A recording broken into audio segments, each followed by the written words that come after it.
The walls appeared overnight. That is not a figure of speech. That is not an exaggeration for dramatic effect. That is what the historical record says. In the spring of 1312, the palace of Amir Roshan stood alone on a flat plain in the heart of Central Asia. No walls, no fortifications, no barriers of any kind. The palace had been built without them. Deliberately, according to the court records, because Amir Roshan believed that walls were a sign of fear, and he was not afraid. On the morning of the 14th day of that spring, his guards reported something that no one has been able to explain in 700 years. Walls, surrounding the palace on all four sides. Stone walls, 8 feet high, perfectly constructed, extending in a complete unbroken rectangle around the entire structure. The guards had been stationed at their posts all night. Every entrance to the palace grounds was monitored. The plain around the palace was flat and open for miles in every direction. Not one of them heard anything. Not one of them saw anything. Not one of them reported any unusual activity during the night. And yet, by morning, the walls were there. I want you to think about what that means in practical terms. Stone walls, 8 feet high, do not appear by accident. They require materials. They require labor. They require time. A construction project of this scale, even with a large and experienced workforce, would take weeks. The noise alone would be impossible to miss. And yet, silence, and then walls. Amir Roshan's own response to this discovery is documented in 3 separate court records, all written within days of the event. He did not panic. He did not flee. He walked the perimeter of the walls himself, examining every stone, every joint, every surface. He returned to his court and made a single statement that his historians recorded word for word. He said, "These walls were not built for me. They were built around me." That is the complete statement. He offered no further explanation. He never spoke of the walls again. His historians, men trained to document everything, wrote only this: "The walls stand. We do not know their origin. We do not know their purpose. We have examined them carefully. They are old." That last word has fascinated researchers for centuries. Not, "they appeared last night." Not, "they were built recently." Old. Geological analysis conducted in 1923 confirmed what those court historians somehow already knew.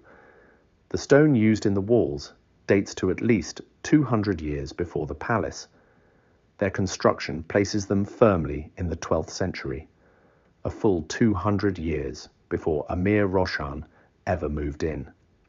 Someone built walls around a location where no palace yet existed, and then waited 200 years for the palace to be built inside them. I have spent years examining every rational explanation for this, that the walls were remnants of an earlier structure, that they were buried and exposed overnight, that the court records are exaggerated. I have examined every one of these theories carefully. None of them hold. The plain had been used as agricultural land for generations before the palace was built. Multiple surveys conducted during construction, all of which survive, make no mention of any existing walls or buried structures on that site.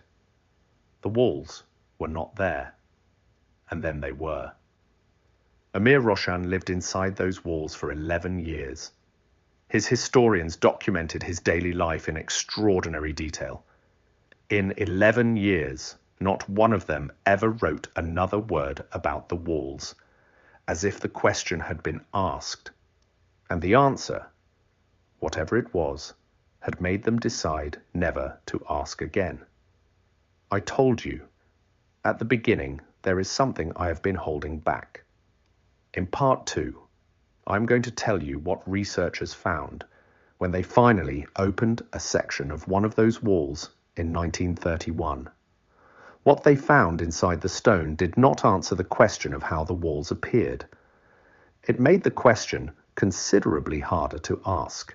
The wall was opened in 1931, not by historians searching for answers, not by archaeologists following a lead, by a structural engineer hired to assess whether the walls were stable enough to preserve.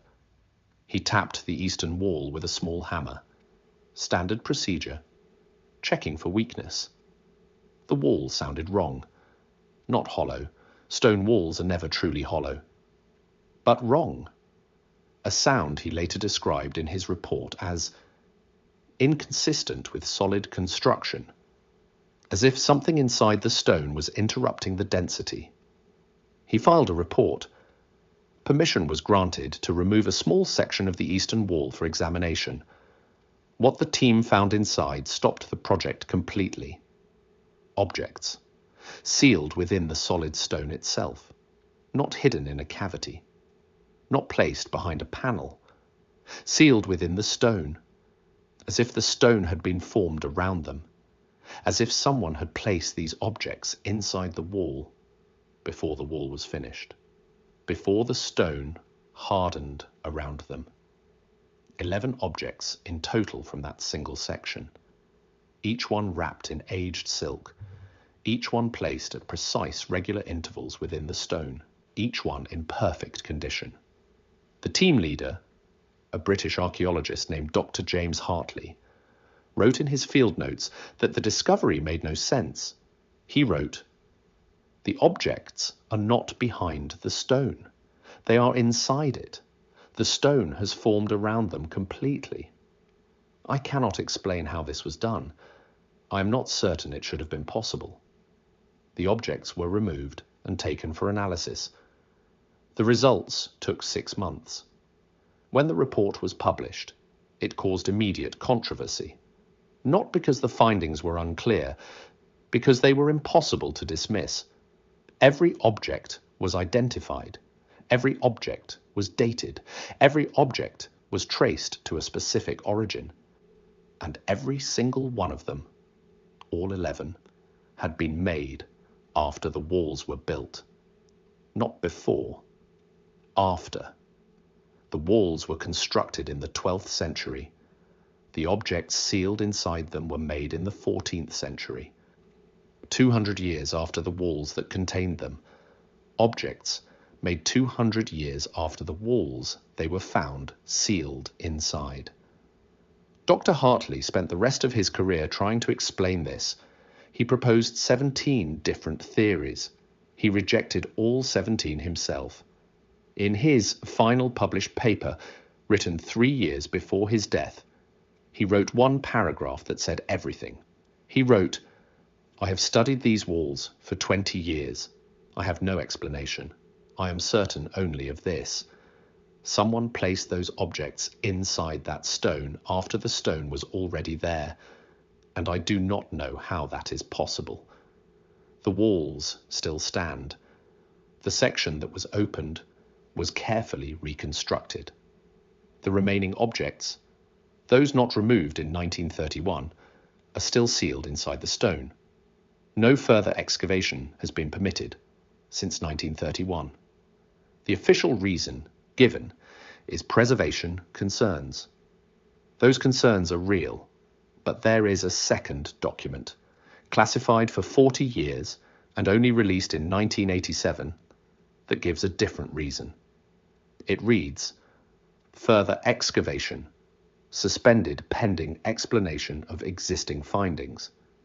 Excavation to resume when current findings can be adequately explained." That document was filed in 1931. It has never been updated. The current findings have never been adequately explained.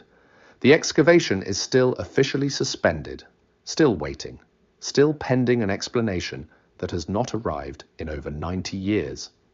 Amir Roshan said it himself 700 years ago, standing at the base of walls that should not have existed. These walls were not built for me. They were built around me. He never explained what he meant by that. No one since has been able to explain it either. If you want to know about the palace, where researchers opened the doors after 2 centuries and found the last meal still on the table, completely untouched, that story is coming next. Subscribe, and I will see you there. A final note. This story is inspired by real historical patterns.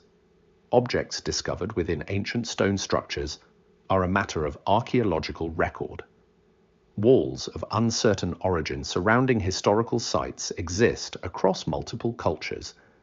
The specific palace, the specific walls, and the specific objects are fictional constructions built from those real patterns. The question underneath this story, about what surrounds us that we did not build and cannot explain, is worth asking.